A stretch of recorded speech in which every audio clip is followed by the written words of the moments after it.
Happy Labor Day, folks.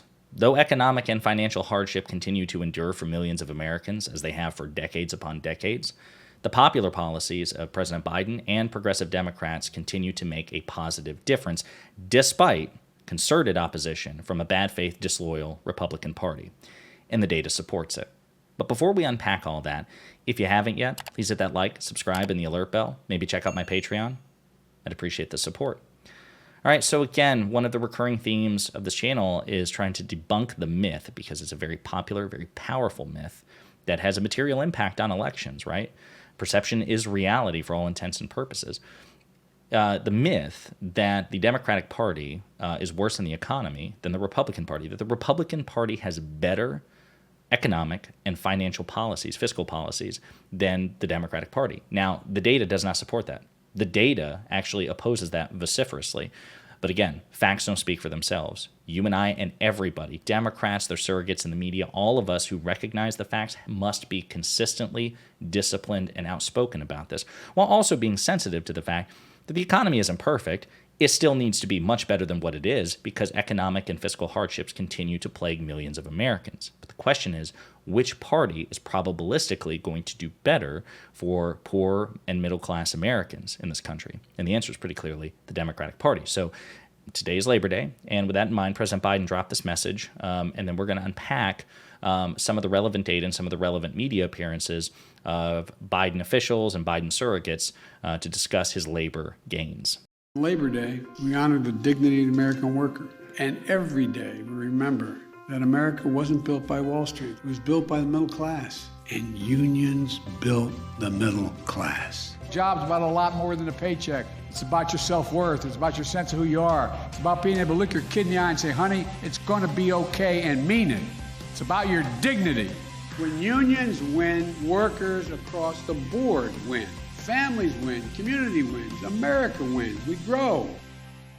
All right, folks. So again, a really positive labor message. And again, the facts don't speak for themselves. And we've discussed in previous videos some of the relevant facts, like, for example, President Biden's National Labor Relations Board making decisions in the nick of time thanks to some pretty cunning politics that would make it infinitely easier for unions to form in the workplace, right? Basically, seriously undermining the ability of powerful corporations and powerful businesses to prevent or preclude or union bust, such as it is. But there's also this. President Biden is proposing a policy that would see millions more workers entitled to overtime pay. The Biden administration will propose a new rule Wednesday that would make 3.6 million more U.S. workers eligible for overtime pay, reviving an Obama-era policy effort that was ultimately scuttled in court. The new rule, shared with the AP ahead of the announcement, would require employers to pay overtime to so-called white-collar workers who make less than $55,000 a year. That's up from the current threshold of $35,568, which has been in place since 2019, when the Trump administration raised it from $23,660. So, hey, some small kudos to Donald Trump and the Trump administration. We're fair here because, again, ultimately the facts show that Democrats and Biden are better in the economy anyway, but Trump raised it, and now Biden looks to raise it further. In another significant change, the rule proposes automatic increases to the salary level each year. Labor advocates and liberal lawmakers have long pushed a strong expansion of overtime protections, which was sharply eroded over the past decades due to wage stagnation and inflation. This new rule, which is subject to a public commentary period, I assume is what they mean, and wouldn't take effect for months, would have the biggest impact on retail, food, hospitality, manufacturing, and other industries where many managerial employees meet the new threshold. So there's that. Okay, we covered the NLRB stuff. We also have covered that, bigger things like President Biden's infrastructure law, President Biden's CHIPS law, President Biden's Inflation Reduction Act. These are things that have all given a serious boon to jobs in this country. President Biden has overseen the addition of 800,000 manufacturing jobs, whereas Donald Trump not only saw a net loss of manufacturing jobs in this country, but even prior to COVID, he was offshoring them and allowing them to be offshored left, right, and center. So this is Secretary Raimondo, the Secretary of Commerce, one of President Biden's cabinet employees. This is what she had to say about President Biden and labor and the economy. When I look at this jobs report, increased manufacturing jobs, increased investment, more resilient supply chains, Americans are working, wages are up, I just feel that it's clear that Bidenomics is working for the American people. So I want to play another clip as well. This is from, I think it's one of his economic advisors, Jared Bernstein, the chair of economic policy or economic advisors. This is what he had to say on one of the Fox Propaganda Network's Sunday morning. I shouldn't say that.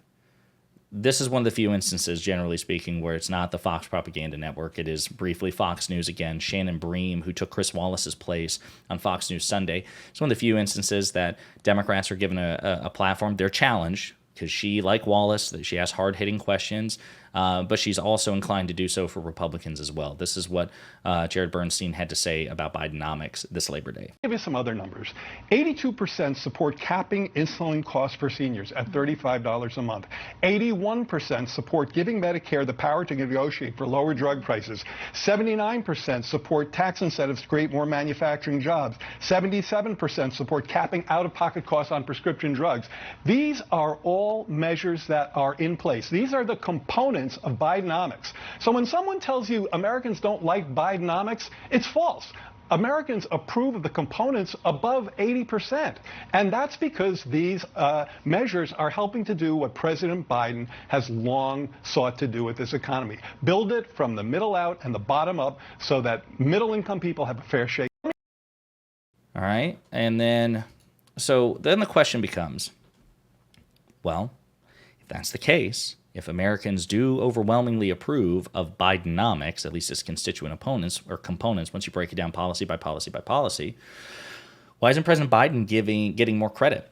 And so a couple of things, just off the top of my head. Number one, Democrats collectively, generally, lack the message discipline that we see on the right for a variety of reasons. The Democratic Party is much more ideologically heterodox. It's generally speaking, the Democratic Party is actually more prone to infighting. We've seen it for decades than the Republican Party. What we're seeing now, in which Republicans are fighting like cats and dogs, and Democrats are relatively cohered, that is new. It's exciting. I would like to see hopefully more of it because it makes us more effective as a party. But it's also a bit of an outlier. That's usually not the case. So that there's one component. Democrats genuinely and generally lack the message discipline, number one. Number two, Republicans generally do have the message discipline, and there is greater alignment and proximity between the politicians in power and their media apparatus. So again, Fox News, Newsmax, OAN, alternate media like Ben Shapiro, Daily Wire, Steven Crowder, et cetera, so forth. There's a much closer and intimate relationship with the GOP and these very powerful organs in the media than there is between the Democratic Party and the New York Times and the Associated Press, et cetera, and so forth. I mean, again, as we've discussed in previous videos, the mainstream media is infinitely more likely to throw Biden and Democrats under the bus for sensationalist reasons than Fox News and the others are for Republicans. It's just one is motivated by sensationalism and the other one by activism, which makes the media landscape much more hostile to Democrats than Republicans. Number three, I think that the media, for whatever reason, grades the GOP on a curve. We've discussed this before. Mehdi Hasan had a great thing about Bidenomics about a month ago in which he also cited examples. Brian Tyler Cohen cited examples in which you would have in 2019, under Donald Trump, a jobs report of saying, hey, the economy added 218,000 jobs. So great, explosive job report, phenomenal. Associated Press talking about it, CNBC talking about it, even like CNN, New York Times, whatever, just making a big deal. Hey, congratulations, President Trump, for that really good jobs report. Then flash forward to a time in which President Biden presides over a jobs report of about the same, 219,000. Then everybody calls it sluggish. It's just the curve that we all grade the GOP on compared to Democrats. It's obscene. But again, there's also the fact that there's decades upon decades upon decades of this self-perpetuating myth, right? Because how many times have you all heard it? I'm socially liberal, but fiscally conservative. Because it's a thing that just intuitively sounds right? It's a thing that, I'm fiscally conservative, right? Because liberal, when it comes to finances, implies that you're profligate and you're just spending like crazy. That's the implication, right? And so when we use these words, we're like, I'm socially liberal. I'm very permissive socially. I'm open to things socially. But when it comes to my finances, man, I believe in conservative fiscal responsibility, even though the data doesn't show it for Republicans. But it's just a self-perpetuating myth. So there are all these things, plus the fact that partisanship does affect views on the economy. We've seen it, and this isn't something unique to just Republicans, by the way. It's also Democrats, too, to a lesser extent, where both sides are just more inclined to, when they are asked about the economy at a time that their guy or gal is in power, they're just more inclined to, just sheer reflex. They may not even know they're doing it. May not even be conscious at that point. Like, the economy, well, Donald Trump's running the economy. It's pretty good. It's not bad, or the economy. Joe Biden's running the economy. I don't like Joe Biden. The economy, it's really, really bad. And again, vice versa. So it's all these, all these factors kind of compounding one another. There's this great chart made by Davidony, who is a Twitter account I follow. He's pretty good in terms of collating data. So he puts this together in a handy chart. Economy better in 2023 than in 2019 pre-pandemic. Okay, and he breaks it down on independent variables. Unemployment rate, jobs rate per month, real GDP per capita, employment to population ratio, real wage, by the way, 2554, that's considered prime workers, right? Real wage, production, and non-supervisory workers, real net worth per household, yada, yada, stock market, uninsured, okay? You break it down case by case. Biden is outperforming Trump. It's just simply the fact. Now, again, it doesn't take away from the legitimate financial hardships which still affect this country. I'm not saying that it's perfect or close to perfect or that we can just pat ourselves on the back and dip. That's not the case. The fact of the matter is there's still much more work to be done.